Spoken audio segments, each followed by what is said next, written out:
FPT Records, F-Play tipă viață, Los Santos. Să plângă turometru, zic.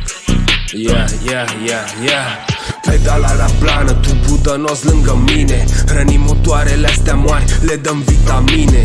Garda o vedem doar în retrovizoare. Din bară în bară, modificate mari motoare. Pedala la plană, tu budănos lângă mine. Hrănim motoarele astea mari cu vitamine. Garda o vedem doar în retrovizoare.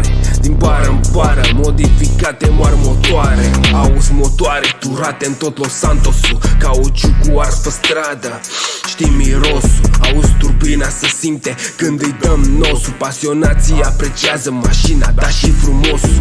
Lumii roșii albastre pândesc doar pe la colțuri. Băgăm în mașină tot, nu ne uităm la prețuri. În nebunii stă sunetul de popcorn sau turbină. Ăștia știu că pentru zgomot noi suntem de vină. Dăm linii dinspre Vespucci, spre Paleto. Pe străzile astea noi avem tot dreptul de veto. Într-un drift permanent atunci când ne vedem. Poate ne dăm pe la observator în tandem, sau poate ne vedem la un circuit pe Los Santos, sau poate te văd doar eu când apăs pe nos. Ne găsim noi pe străzile astea mai tot timpul. Nu contează zona, vremea, nici anotimpul.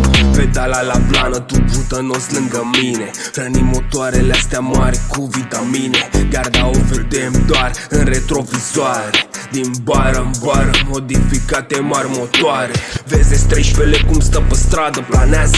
Vezi neoanele noastre, toate cum luminează. Suntem în Evo sau poate că ne vezi în Supra. Niciodată sub, tot timpul stăm deasupra. Pe Los Santos îi dăm talpă, plânge turometru. Dominăm din străzile astea fiecare kilometru. Nu contează aspectul, ci ce e sub capotă. Atât adrenalină că o simți până în aortă.